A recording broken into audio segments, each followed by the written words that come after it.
camera, everyone's watching. Oh my gosh, I'm gonna go watch. Oh my God, he's so funny. I love this guy. He's hilarious.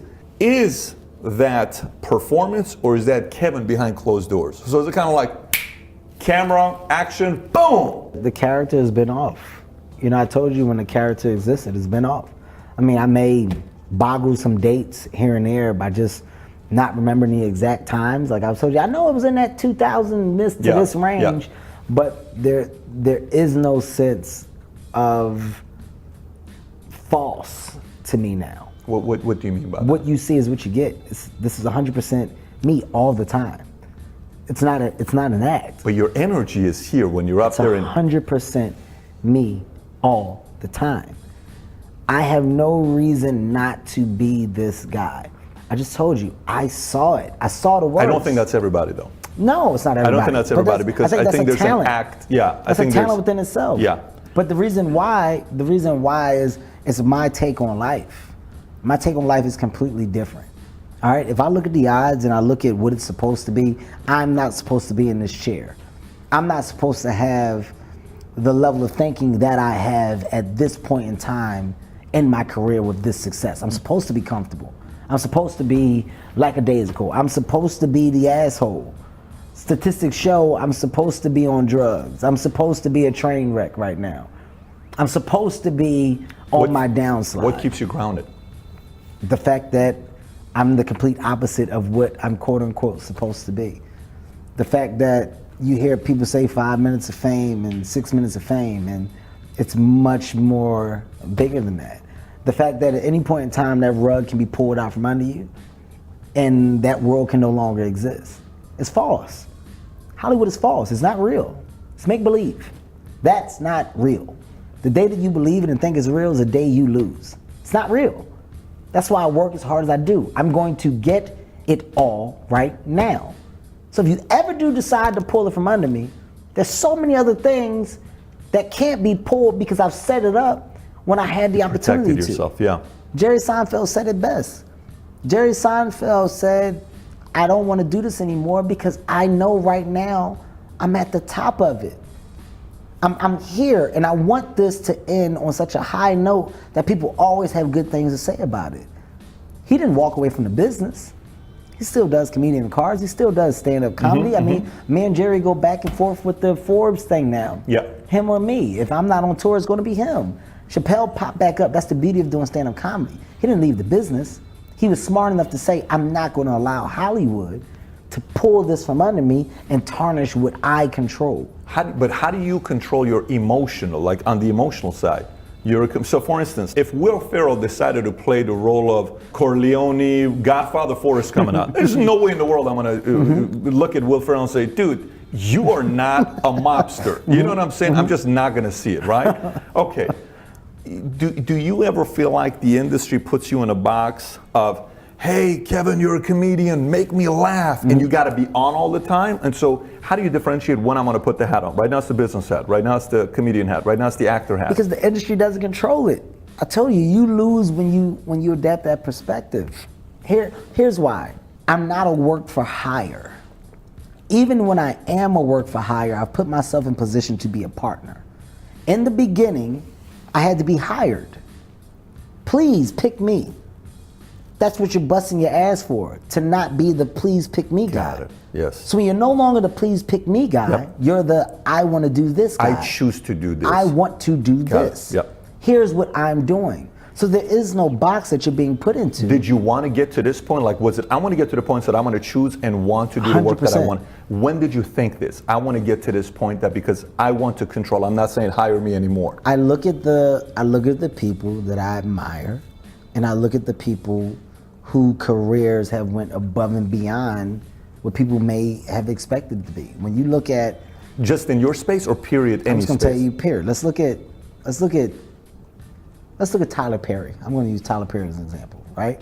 Whether you love Tyler Perry or not, whether you think Tyler Perry's the best actor in the world or not, Tyler Perry, from a business perspective, is a genius. This is a friend of mine. I talk to him all the time.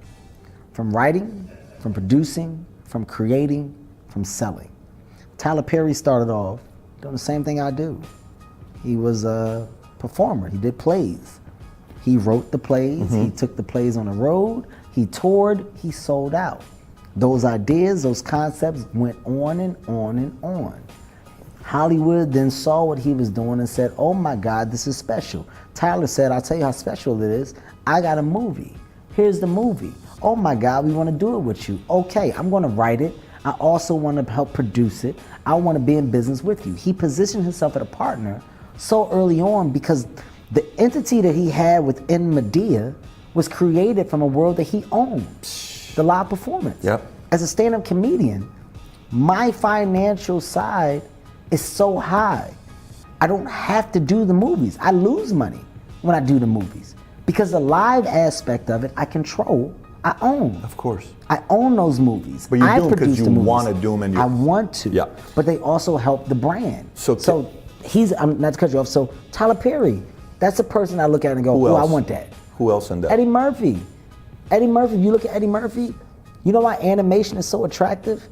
You know what Eddie Murphy really broke the bank at? The donkey. Shrek. Shrek the Yeah. donkey. People think, and oh my God, Shrek was so crazy. You wanna know why you don't see Michael Myers anymore? Goddamn Shrek 3, 2, 1. You're talking billions of dollars in animation. The deals that they had at that point in time were unprecedented. Unprecedented. So oh my God, Eddie did animation. Oh my God, and Eddie did what? Wait, Eddie, he was a producer, a writer on what? Wait, what does he do now? Huh? He controls what? You gotta dig behind the scenes. When you look behind the scenes, you go, oh my God. When you look at Leo and you really dig behind the scenes, when you look at Tom Cruise, there's not a person besides Will Smith, Tom Cruise sit in a world of their own that are more in depth with their movie projects. Tom Cruise in the editing room. Tom Cruise is a scientist. He's a in mad scientist. He's in the editing room. He's with the director. Wow, He's on he's in the location. editing room. He's with the stunt coordinators. He's every step of the way. If you don't show up prepared on that set with Tom Cruise, you may not be there the next Obsessive day. at the highest level. He's so involved. Are you wanting to get to that level? 100%. So let me ask you this question. Aaron Spicer, I don't know if you know Yeah, Aaron I know he Spicer. is, of He course. Will's coach, J-Lo. Yes. Aaron Spicer, one time, Jennifer and I with Aaron Spicer, probably 5 years ago. I don't know the timeline, 5-6 years ago. And we're in LA, we still live in LA. So we're in LA and we're sitting down and Aaron's like, listen, Patrick, here's what you got to realize. I said, what is it? He said, look, the biggest challenge in acting in Hollywood in these celebrities, this is what I tell Will Smith. I said, what is it? He said, most of them can't hang because they don't know what to do during off time, not during on time. Because you go, you're done, you have so much free time. You're talking about video games. There's so much free time to make stupid mistakes. How do you discipline yourself to the off time to not make the dumb mistakes? You got to make the dumb mistakes. You got to make the dumb mistakes. You got to make the dumb mistakes. You can't avoid the dumb mistakes. You can't avoid the life lesson. That's what my whole book is about. The whole life lesson, you can't run from that. I welcome it. Smack me, let me hit my dumb ass so I know not to do it again. Because without that, you're living in a hypothetical. You think if I can properly, you need to know that this shit is stupid. But there's a part of it. I want to peel the onion on that one. You've not always thought like that. You said at 37 is when you kind of... That's when it really clicked in. Got it. You can have a hunch of it. You know right from wrong. Right. That doesn't mean that that's going to stop you. You really need to have a punch in the face of real life. I'm with you. I'm 100% with you there. But you're not a drug guy. I mean, No. you joked and you said the only time I smoked weed was with Snoop because if you're going to smoke with Success anybody... is a drug, though. Yeah. Success I is agree. a drug. That's Success addicting. is the biggest drug known to man. I agree. Success is worse than heroin. Success is worse than crack. There's not a limit to it. No, because So are you saying everybody- it's a bad thing or are you saying it's... It's a bad thing if you don't realize it. It's a bad thing if you don't put yourself in an environment to control it. You got to think, with success comes what? Everything's given to you. Everything's granted. What you need? No, don't get up. I got you. Don't walk there. Yeah. Give me that. Give me that. We'll take it. Yeah. Wait, no, don't worry about that car. We'll go and bring it to you. That house right there, is that what you're trying to do? We'll get it. Listen, we'll build it and we'll put it underneath your house and you don't have to ever look at it. Is that what you want? Clothes? No, don't go to the mall. We got somebody from the mall that brings it to people like you. When you get that, if you're a person to really go, this is real life now. When that goes away, you're a fucking lunatic. How do you maneuver? What am I supposed to do with my car? Am I supposed to park my own car? How am I supposed to do that? Clothes, I can't go to the mall. What, they've been bringing my clothes for the last 12 years. Be around people. Yeah. You become that guy. That's where success becomes the biggest drug. Success also makes you feel like you're invincible. So in a way, you're saying you're self-aware of it, so you're not worried about it because you are self-aware that it can be addicting, so I have control over it. Is that kind of what you're saying? I saw my inklet of just simply feeling like you're invincible. I never was the Hollywood guy. I was never the aggressive guy. I was never the person that was disrespectful, treated people bad. I saw me thinking that I was simply invincible. No, guys, we'll go. We good. We can do this. No. We good. You start to lose sight of realities at different levels. Mine was a very low level, but I saw it. But I needed to see it for me to go, ooh, Kevin, everybody's not strong enough to catch themselves. Everybody's not strong enough to catch themselves and call themselves out on it and point back to them and talk to them. I just have the ability to do that, and I'm blessed to be able to do that. That's where another talent within my talents lie.